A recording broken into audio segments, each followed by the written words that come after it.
Friends, ಬಿಸಿ expert YouTube ಚಾನಲ್ಗೆ ನಿಮಗೆಲ್ಲರಿಗೂ ಸ್ವಾಗತ. ಸೊ ಫ್ರೆಂಡ್ಸ್, ಇವತ್ತಿನ ವಿಡಿಯೋದಿಂದ ನಾನು ಏನು ಮಾಡತ್ತೀನಿ, DBMS ಅನ್ನ ಏನು ಮಾಡತ್ತೀನಿ, ಕೋರ್ಸ್ ಅನ್ನ ಸ್ಟಾರ್ಟ್ ಮಾಡತ್ತೀನಿ. ಸೊ ಎಸ್ಪೆಷಲಿ ಆಗಿ BCA ಥರ್ಡ್ ಸೆಮ್ದಲ್ಲಿ ನೀವೇನಾದ್ರೂ ಸ್ಟಡಿ ಮಾಡ್ತಾ ಇದ್ರೆ ಏನು ಡೇಟಾಬೇಸ್ ಮ್ಯಾನೇಜ್ಮೆಂಟ್ ಸಿಸ್ಟಮ್ ಇದೆ ಪೂರ್ತಿ ಹೆಲ್ಪ್ಫುಲ್ ಆಗ್ತಾ ಇದೆ. ಯಾಕಂದ್ರೆ ಅವ್ರ ಸಿಲೆಬಸ್ ಪ್ರಕಾರ ನಾನು ಏನು ಮಾಡತ್ತೀನಿ, ಈ ಕೋರ್ಸ್ ಅನ್ನ ಸ್ಟಾರ್ಟ್ ಮಾಡ್ತಾ ಇದ್ದೀನಿ. ಸೊ ಡೇಟಾಬೇಸ್ ಮ್ಯಾನೇಜ್ಮೆಂಟ್ ಅನ್ನ ನಾವು ಕಲಿಬೇಕು ಅಂತಂದ್ರೆ ಫಸ್ಟ್ ನಾವು ಏನ್ ಗೊತ್ತಿರಬೇಕು, ಅದ್ರ ಇಂಟ್ರೊಡಕ್ಷನ್ ಪಾರ್ಟ್ ಗೊತ್ತಿರಲೇಬೇಕು.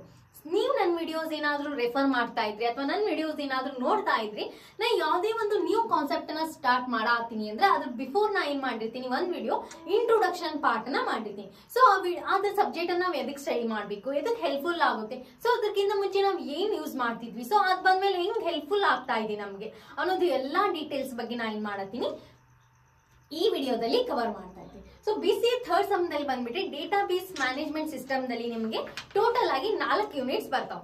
ಸೊ ಅದರಲ್ಲಿ ಫಸ್ಟ್ ಯೂನಿಟ್ ಬಂದ್ಬಿಟ್ಟು database architecture, next unit ER models, ಅದೇ ರೀತಿ third unit relational data models and fourth unit data normalisation. ಇವನ್ನ ಏನ್ ಮಾಡೋಣ, ಒಂದೊಂದಾಗಿ ಏನ್ ಮಾಡೋಣ, ನಾವು ಸ್ಟಡಿ ಮಾಡ್ತಾ ಹೋಗೋಣ. So first video about the introduction of database. So first we have to understand what is database management system ಅನ್ನ ತಿಳ್ಕೊಳ್ಳೋಣ. ಫಸ್ಟ್ ನಾವೇನ್ ನೋಡೋಣ, ಡೇಟಾಬೇಸ್ ಮ್ಯಾನೇಜ್ಮೆಂಟ್ ಸಿಸ್ಟಮ್ ನಾವು ಏನ್ ಮಾಡ್ತೀವಿ, ಈ ರೀತಿ ಸ್ಪ್ಲಿಟ್ ಮಾಡಾಕ್ತೀವಿ. ಸೊ ಒಂದು ಡೇಟಾಬೇಸ್, ಇನ್ನೊಂದು ಮ್ಯಾನೇಜ್ಮೆಂಟ್ ಸಿಸ್ಟಮ್. ಸೊ ಡೇಟಾಬೇಸ್ ಅನ್ನ ಏನ್ ಮಾಡಿದ್ವಿ, ಒಂದು ವರ್ಡ್ ಅನ್ನ ನಾವೇನ್ ಮಾಡಿದ್ವಿ, ಸ್ಪ್ಲಿಟ್ ಮಾಡಿದ್ವಿ. ಒಂದು ಡೇಟಾಬೇಸ್, ಇನ್ನೊಂದು ಮ್ಯಾನೇಜ್ಮೆಂಟ್ ಸಿಸ್ಟಮ್. ಸೊ ಹಾಗಂದ್ರೆ ಡೇಟಾಬೇಸ್ ನಲ್ಲಿ ಇನ್ನೊಂದ್ ಸಾರಿ ನಾವು ಸ್ಪ್ಲಿಟ್ ಮಾಡಿದ್ರಿ ಒಂದು ಡೇಟಾ ಅಂತ ನೋಡ್ಬೋದು. ಸೊ ಹಾಗಂದ್ರೆ ಡೇಟಾ ಅಂದ್ರೇನು, ಸೊ ಈಗ ನಾರ್ಮಲ್ ಆಗಿ ನೀವು ಡೇಟಾ ಅಂತ ಕರಿತೀರಿ. ಸೊ ನಾ ಡೇಟಾ ಅಂತ ಏನೋ ಹೇಳ್ತಿರ್ತೀರಿ. ಸೊ ಹಾಗಂದ್ರೆ ಡೇಟಾ ಅಂದ್ರೇನು, data is nothing but a raw factor. ಅದೇನೋ ನಂಬರ್ ಆಗಿರ್ಬೋದು, ಯಾವ್ದೋ ಒಂದು ವ್ಯಾಲ್ಯೂ ಆಗಿರ್ಬೋದು, ಯಾವುದೇ ಒಂದು ಟೆಕ್ಸ್ಟ್ ಆಗಿರ್ಬೋದು, ಅದಕ್ಕೆ ಏನಂತ ಕರಿತೀವಿ, ನಾವು ಡೇಟಾ ಅಂತ ಕರಿತೀವಿ. ಸೊ ಡೇಟಾ ಅನ್ನ ನಾವು ಡೆಫಿನೇಷನ್ ನೋಡೋದಾದ್ರೆ ಏನಂತ ಹೇಳ್ತೀವಿ, collection of a data. Data is a collection of raw facts. Data is a collection information. ಈ ರೀತಿ ಏನ್ ಮಾಡ್ತೀವಿ, ನಾವು ಡೇಟಾ ಅನ್ನ ಡಿಫೈನ್ ಮಾಡ್ತೀವಿ. ಫಾರ್ ಎಕ್ಸಾಂಪಲ್ ಹೇಳಿದ್ನಲ್ಲ, ಟೆಕ್ಸ್ಟ್ ಆಗಿರ್ಬೋದು, ನಂಬರ್ ಆಗಿರ್ಬೋದು, ವ್ಯಾಲ್ಯೂ ಆಗಿರ್ಬೋದು, ಯಾವುದೇ ಒಂದು ರಾ ಡೇಟಾ ಇರುತ್ತೆ. ಸೊ ಅದಕ್ಕೆ ಏನಂತ ಕರಿತೀವಿ, ನಾವು ಡೇಟಾ ಅಂತ ಕರಿತೀವಿ. Next we go to database. So database ಅಂದ್ರೇನು, ಈಗ DBMS ಅನ್ನ ನಾವೇನ್ ಮಾಡಿದ್ವಿ, 2 ಸ್ಪ್ಲಿಟ್ ಮಾಡಿದ್ವಿ, right. So we have to understand already data. So data ಅಂದ್ರೇನು ಅಂತ ಆಯ್ತು.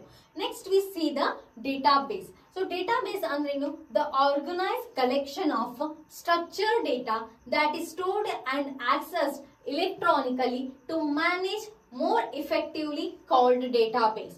ಸೊ ಡೇಟಾಬೇಸ್ ಅಂದ್ರೇನು, ಸೊ ಡೇಟಾಬೇಸ್ ಅಂದ್ರೆ ಒಂದು ಸ್ಟ್ರಕ್ಚರ್ಡ್ ಫಾರ್ಮ್ಯಾಟ್ ಅಲ್ಲಿ ಇರುತ್ತೆ. ಸೊ ಆ ಸ್ಟ್ರಕ್ಚರ್ಡ್ ಫಾರ್ಮ್ಯಾಟ್ ನಾವು ಏನ್ ಯೂಸ್ ಮಾಡ್ತೀವಿ, ಸೊ ಯಾವ ರೀತಿ ಆಕ್ಸೆಸ್ ಮಾಡ್ತೀವಿ, ಸೊ ಅದಕ್ಕೆ ಏನಂತ ಕರಿತೀವಿ, ಡೇಟಾಬೇಸ್. ಸೊ ಒಂದು ಡೇಟಾ ಇರುತ್ತೆ, ಆ ಡೇಟಾ ಏನ್ ಮಾಡಿರ್ತೀರಿ ನೀವು, ಒಂದು ಪರ್ಟಿಕ್ಯುಲರ್ ಫೈಲ್ ದಲ್ಲಿ ಏನೋ ಸ್ಟೋರ್ ಮಾಡಿರ್ತೀವಿ. ಸೊ ಅದೇ ಸ್ಟ್ರಕ್ಚರ್ ಆಗಿ ಸ್ಟೋರ್ ಮಾಡ್ತೀರಿ. ನೀವೇನ್ ಮಾಡ್ಬೋದು, ಈಸಿಗೆ ಆಕ್ಸೆಸ್ ಮಾಡ್ಬೋದು, ಡಿಲೀಟ್ ಮಾಡ್ಬೋದು, ಮಾಡಿಫೈ ಮಾಡ್ಬೋದು, ಅನದರ್ ವ್ಯಾಲ್ಯೂ, ನ್ಯೂ ವ್ಯಾಲ್ಯೂನ ಕ್ರಿಯೇಟ್ ಮಾಡ್ಬೋದು. ಸೊ ಅದೇನಾಗುತ್ತೆ, ಒಂದು ಸ್ಟ್ರಕ್ಚರ್ ಫಾರ್ಮ್ಯಾಟ್ ದಲ್ಲಿ ಇರುವಂತಹ ಡೇಟಾ ಏನಂತ ಕರಿತೀವಿ, ನಾವು ಡೇಟಾ ಬೇಸ್ ಅಂತ ಕರಿತೀವಿ. ಸೊ ಸ್ಟ್ರಕ್ಚರ್ ಡೇಟಾ, ಇದು ಮೇನ್ ಏನು ಕಾನ್ಸೆಪ್ಟ್. ನೆಕ್ಸ್ಟ್ ಬಂದ್ಬಿಟ್ಟು management system. So management system ಅಂದ್ರೇನು, is a set of a program to store and retrieve those data. So ನೀವೇನ್ ಡೇಟಾನ ಸ್ಟೋರ್ ಮಾಡಿರ್ತೀರಿ, ಆ ಡೇಟಾ ಏನ್ ಮಾಡ್ಬೇಕು, ನಾವು ಆಕ್ಸೆಸ್ ಮಾಡ್ಕೊಳ್ಳಿಕ್ಕೆ ಅಥವಾ ಇನ್ನೊಂದು ನ್ಯೂ ಡೇಟಾನ ಸ್ಟೋರ್ ಮಾಡ್ಲಿಕ್ಕೆ ಯೂಸ್ ಮಾಡೋದ ಅಂತ ನಾವು ಮ್ಯಾನೇಜ್ಮೆಂಟ್ ಸಿಸ್ಟಮ್ ಅಂತ ಕರಿತೀವಿ. ಸೊ ಮ್ಯಾನೇಜ್ ಮಾಡೋದಂತಂದ್ರೇನು, ಆಕ್ಸೆಸ್ ಮಾಡ್ಬೋದು, ಡಿಲೀಟ್ ಮಾಡ್ಬೋದು, ಮಾಡಿಫೈ ಮಾಡ್ಬೋದು, ಕ್ರಿಯೇಟ್ ಮಾಡ್ಬೋದು. ಸೊ ಈ ಡೇಟಾಬೇಸ್ ಮ್ಯಾನೇಜ್ಮೆಂಟ್ ಸಿಸ್ಟಮ್ ನಲ್ಲಿ ಇವು 4 ವರ್ಡ್ಸ್ ಅನ್ನ ನೀವೇನ್ ಮಾಡ್ತೀರಿ, ರಿಪೀಟ್ ಸ್ಟಡಿ ಮಾಡ್ತೀರಿ. ಕ್ರಿಯೇಟ್ ಮಾಡೋದು, ಡಿಲೀಟ್ ಮಾಡೋದು, ಮಾಡಿಫೈ ಮಾಡೋದು, ಡೂಪ್ಲಿಕೇಟ್ ಡೇಟಾ ಮಾಡೋದಾಗಿರ್ಬೋದು. ಸೊ ಇವು ಸ್ವಲ್ಪ ವರ್ಡ್ಸ್ ಬರ್ತಾವ, ಅದೇನ್ ಮಾಡ್ತೀರಿ, ರಿಪೀಟ್ ಆಗಿ ಸ್ಟಡಿ ಮಾಡ್ತಾ ಬರ್ತೀವಿ. So now you have to get the knowledge about what is data, what is database, what is management system. So why we have to introduce this system for particular year? So ಇದಕ್ಕೆ ನಿಮಗೆ database ಅನ್ನ introduce ಮಾಡಿದ್ರು. So database ಅಂದ್ರೇನು, so ನಮ್ಮ ಹತ್ರ ಏನೈತಿ, ಒಂದು data base ಐತಿ. ಸೊ ನಮ್ಮ ಕಡೆ ಒಂದು ಇನ್ಫಾರ್ಮೇಶನ್ ಐತಿ, ಫಾರ್ ಲೈಕ್ ನೇಮ್ ಆಗಿರ್ಬೋದು. ಎಕ್ಸಾಂಪಲ್, ಒಂದು ಸ್ಟೂಡೆಂಟ್ ಇನ್ಫಾರ್ಮೇಶನ್ ನಾವು ಕಲೆಕ್ಟ್ ಮಾಡತ್ತೀವಿ ಅಂತಂದ್ರೆ ನಮ್ಮ ಕಡೆ ಏನ ಸ್ವಲ್ಪ ಇನ್ಫಾರ್ಮೇಶನ್ ಇರುತ್ತೆ. ನೇಮ್ ಆಗಿರ್ಬೋದು, ರಿಜಿಸ್ಟರ್ ನಂಬರ್ ಆಗಿರ್ಬೋದು, ಕಾಂಟ್ಯಾಕ್ಟ್ ನಂಬರ್ ಆಗಿರ್ಬೋದು, ಅವ್ರ ಏಜ್ ಆಗಿರ್ಬೋದು, ಅವ್ರದ್ದು ನೆಕ್ಸ್ಟ್ ಇರುವಂತಹ ಡಾಕ್ಯುಮೆಂಟ್ಸ್ ಇರ್ಬೋದು. ಸೊ ಇವೆಲ್ಲ ಇನ್ಫಾರ್ಮೇಶನ್ ನಾವು ಏನ್ ಮಾಡ್ತೀವಿ, ಕಲೆಕ್ಟ್ ಮಾಡ್ತೀವಿ.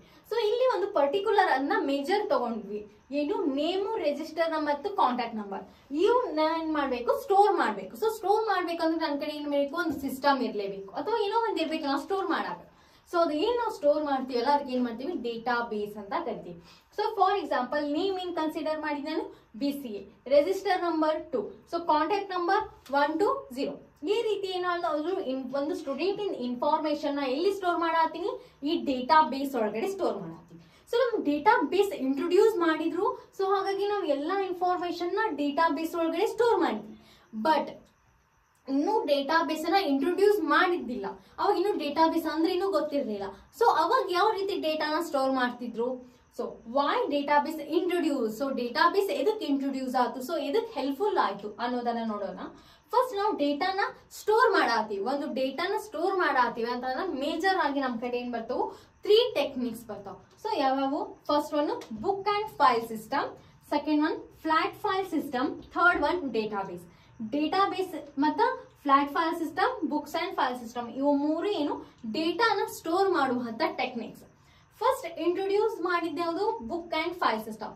So book and file system ಯಾವ ರೀತಿ ಇಂಟ್ರೊಡ್ಯೂಸ್ ಆಯ್ತು ಅಂದ್ರೆ, ಅವಾಗ ಯಾವುದೇ ಕಂಪ್ಯೂಟರ್ಸ್ ಇರ್ತಿದ್ದಿಲ್ಲ, ಸೊ ಯಾವುದೇ ಲ್ಯಾಪ್ಟಾಪ್ಸ್ ಫೆಸಿಲಿಟಿ ಇದ್ದಿದ್ದಿಲ್ಲ. ಸೊ ಅವಾಗ ಏನ್ ಮಾಡ್ತಿದ್ರು, ಡೇಟಾನ ಯಾವ ರೀತಿ ಸ್ಟೋರ್ ಮಾಡ್ತಿದ್ರು, ಒಂದು ಬುಕ್ ಫೈಲ್ ದಲ್ಲಿ ಸ್ಟೋರ್ ಮಾಡ್ತಿದ್ರು. ಸೊ ಆ ಒಂದು ಬುಕ್ ಅನ್ನ ಫಾರ್ ಎಕ್ಸಾಂಪಲ್ ರಿಜಿಸ್ಟರ್ ಬುಕ್ ಅಂತ ಹೇಳಿರ್ಬೋದು. ಸೊ ರಿಜಿಸ್ಟರ್ ಬುಕ್ ದಲ್ಲಿ ಏನಿತ್ತು, ಪರ್ಟಿಕ್ಯುಲರ್ ಎಲ್ಲ ಇನ್ಫಾರ್ಮೇಶನ್ ಸ್ಟೋರ್ ಇರ್ತಿತ್ತು. ಸೊ ಅಲ್ಲಿ ಯಾವುದೇ ಒಂದು ಇನ್ಫಾರ್ಮೇಶನ್ ನಾವು ಸ್ಟೋರ್ ಮಾಡಬೇಕು ಅಥವಾ ಏನೋ ಒಂದು ಬರಿಬೇಕು ಅನ್ನೋದಿದ್ರೆ ನಾವ್ ಎದ್ರೊಳಗೆ ಮಾಡ್ತಿದ್ವಿ, ಬುಕ್ ಒಳಗಡೆ ಏನ್ ಮಾಡ್ತಿದ್ವಿ, ಎಲ್ಲಾ ಬರೆದು ಎಲ್ಲಾ ಸ್ಟೋರ್ ಮಾಡಿ ಏನ್ ಮಾಡ್ತಿದ್ವಿ, ಒಂದ್ ಕಡೆ ಇಡ್ತಾ ಹೋಗ್ತಿದ್ವಿ. ಎದ್ರೊಳಗಡೆ ಬುಕ್ ಒಳಗಡೆ. ಅವಾಗ ಇನ್ನೂ ಏನಿತ್ತು, ಕಂಪ್ಯೂಟರ್ಸ್ ಇಂಟ್ರೊಡ್ಯೂಸ್ ಆಗಿರ್ತಿದ್ದಿಲ್ಲ. ಸೊ ಅವಾಗ ನಾವೇನ್ ಯೂಸ್ ಮಾಡ್ತಿದ್ವಿ, ಬುಕ್ ಮತ್ತು ಫೈಲ್ ಸಿಸ್ಟಮ್ ನ ಯೂಸ್ ಮಾಡ್ತಿದ್ವಿ. So it was earlier mechanism adopted by the organisation to store the information. So ಒಂದು ಇನ್ಫಾರ್ಮೇಶನ್ ನ ಸ್ಟೋರ್ ಮಾಡ್ಲಿಕ್ಕೆ ಅವ್ರ ಆರ್ಗನೈಸೇಷನ್ ಏನ್ ಮಾಡ್ತು, book and file system mechanism ಅನ್ನ ತಗೊಂಬಂತು. ಸೊ ನಾನು ಈಗ ಒಂದು ಡೇಟಾನ ಸ್ಟೋರ್ ಮಾಡ್ಬೇಕು, ಒಂದು ಇನ್ಫಾರ್ಮೇಶನ್ ನ ಸ್ಟೋರ್ ಮಾಡ್ಬೇಕು. ಸೊ ಹೌ ಇಟ್ಸ್ ಪಾಸಿಬಲ್, ಏನೋ ಇಲ್ಲ ಅಂದ್ರೆ ನಾನು ಹೆಂಗ್ ಸ್ಟೋರ್ ಮಾಡ್ಬೇಕು.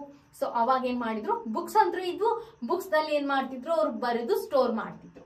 ಸೊ ಇದರದ್ದು ಒಂದು ಎಕ್ಸಾಂಪಲ್ ರಿಜಿಸ್ಟರ್ ಬುಕ್ಸ್, ಅವಾಗೆಲ್ಲ ನೋಡಿರ್ಬೋದು ನಿಮ್ಮ ಹತ್ರ ಬುಕ್ಸ್ ಅವೆಲ್ಲ ಇರ್ತಿದ್ವು. So next currently it is not use due to the following drawbacks. So ಇವಾಗ ಏನು ಯೂಸ್ ಮಾಡಲ್ಲ. ಸೊ ಇದಕ್ಕೆ ಇವಾಗ ಕಂಪ್ಯೂಟರ್ಸ್ ಬಂದವು, ಲ್ಯಾಪ್ಟಾಪ್ಸ್ ಬಂದವು, ಟೆಕ್ನಾಲಜಿ ಮುಂದುವರೆದೈತಿ. ಸೊ ಇವಾಗ ಏನ್ ಮಾಡಲ್ಲ, ಯಾರು ಬರ್ಕೊಂತ ರಿಜಿಸ್ಟರ್ ನ ಮೇಂಟೈನ್ ಮಾಡ್ತಾ ಹೋಗಲ್ಲ. ಸೊ ಇದ್ರ ಡ್ರಾಬ್ಯಾಕ್ಸ್ ಏನಿದ್ವು, ಮೇಂಟೆನೆನ್ಸ್ ಪ್ರಾಬ್ಲಮ್ ಇತ್ತು. ಸೊ ಎಲ್ಲಾ ಬುಕ್ಸ್ ಎಲ್ಲಾ ನೀವೇನ್ ಮಾಡಿದ್ರಿ, ಬುಕ್ಸ್ ಅಲ್ಲಿ ಬರೆದಿಟ್ಟಿದ್ರಿ ಇನ್ಫಾರ್ಮೇಶನ್. ಸೊ ಅದನ್ನೇನು ಒಂದ್ ಕಡೆ ಹೋಗಿಟ್ಟಿದ್ರಿ. ಬಟ್ ಹಂಗೆ ಜಗ್ಗಷ್ಟು ಬುಕ್ಸ್ ಅನ್ನ ಬರೆದಿಟ್ಟಿದ್ರಿ. ಯಾವ್ದೋ ಒಂದು ಪರ್ಟಿಕ್ಯುಲರ್ ಬುಕ್ ಬೇಕು ಅಂತಂದ್ರೆ ನಾವೇನ್ ಮಾಡ್ಬೇಕಿತ್ತು, ಎಲ್ಲಾ ಬುಕ್ ಅನ್ನ ಸರ್ಚ್ ಮಾಡ್ಬೇಕಿತ್ತು. ಅದನ್ನ ಎಲ್ಲೋ ಲಾಸ್ಟ್ ಇತ್ತು ಅಂದ್ರೆ ಮೇಲಿರುವಂತ ಬುಕ್ಸ್ ಎಲ್ಲ ಇರ್ತಿತ್ತು. ಸೊ ಅದನ್ನೆಲ್ಲ ತೆಗೆದಿಟ್ಟು ಮೇಂಟೆನೆನ್ಸ್ ಮಾಡ್ಲಿಕ್ಕೆ ಪ್ರಾಬ್ಲಮ್ ಆಗ್ತಿತ್ತು. ಅದ್ರ ಬುಕ್ಸ್ ಅನ್ನ ಅಷ್ಟು ಸೆಕ್ಯೂರ್ ಆಗಿ ಮೇಂಟೈನ್ ಮಾಡಿದ್ರು ಕೂಡ ಬುಕ್ಸ್ ಅಲ್ಲಿರುವಂತ ಹಾಳಿಗಳು ಏನಾದ್ರೂ ಆಕಸ್ಮಿಕ ಘಟನೆ ಆಗಿ ಅದೇನಾದ್ರೂ ಪೇಜ್ ಹರಿದು ಹೋಗಿತ್ತು, ಏನೋ ಆಯ್ತು ಅಂದ್ರೆ ಅಲ್ಲಿ ಏನಾಗ್ತಿತ್ತು, ಡೇಟಾ ಲಾಸ್ ಆಗ್ಬಿಡ್ತಿತ್ತು. ಸೊ ನಾವು ಬರೆದಿಟ್ಟಿರ್ತೀವಿ, ಯಾರೋ ಒಂದು ಇನ್ಫಾರ್ಮೇಶನ್ ಕೇಳಿದ್ರು, ಸೊ ಆ ಬುಕ್ ಅನ್ನ ಅವ್ರು ಕೊಟ್ವಿ ಅಂತ ಅಂದಾಗ ಅವ್ರು ಆ ಪೇಪರ್ ನ ಕಿತ್ ಬಿಟ್ರು ಅಂತಂದಾಗ ಅಲ್ಲಿ ಏನಾಗ್ತಿತ್ತು, ಡೇಟಾ ಲಾಸ್ ಆಗ್ಬಿಡ್ತಿತ್ತು. ಅಥವಾ ಏನೋ ಇಟ್ಟಿರ್ತಿದ್ವಿ, ಸೊ ಇಲ್ಲಿ ಬಂದು ಅದೇನು ಕಚ್ಬಿಡ್ತು ಅಂದ್ರೆ ಅಲ್ಲಿ ಕೂಡ ಏನಾಗ್ತಿತ್ತು, ಡೇಟಾ ಏನಾಗ್ತಿತ್ತು, ಲಾಸ್ ಆಗ್ತಿತ್ತು.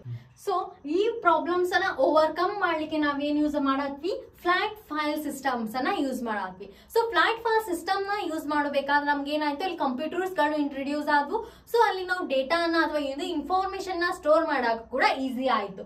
So when computer comes into the picture, the overcome of the problem of a book file system. So overcome book file system ದಲ್ಲಿ ಯಾವ ಡ್ರಾಬ್ಯಾಕ್ಸ್ ಇದ್ವು ಅದನ್ನೇನ್ ಮಾಡಿದ್ವಿ, ನಾವು ಓವರ್ಕಮ್ ಮಾಡಿ ಫ್ಲಾಟ್ ಫೈಲ್ ಸಿಸ್ಟಮ್ ನ ಯೂಸ್ ಮಾಡಾದ್ವಿ. ಸೊ ಅಲ್ಲಿ ಏನಾಗುತ್ತೆ, ಇನ್ಫಾರ್ಮೇಶನ್ ಸೆಕ್ಯೂರಿಟಿ ಆಗ್ತಿತ್ತು. So backup of data, so ಇಲ್ಲಿ ಡೇಟಾ ಬ್ಯಾಕಪ್ ಸಿಗ್ತಿರ್ಲಿಲ್ಲ. ಒಂದ್ಸಾರಿ ಡೇಟಾ ಲಾಸ್ ಆಯ್ತು ಅಂದ್ರೆ ಲಾಸ್ ಆಗೇ ಬಿಡ್ತಿತ್ತು. ಆ ಡೇಟಾ ಬ್ಯಾಕಪ್ ಸಿಗುವಂತ ಚಾನ್ಸಸ್ ಕೂಡ ಇರ್ತಿದ್ದಿಲ್ಲ.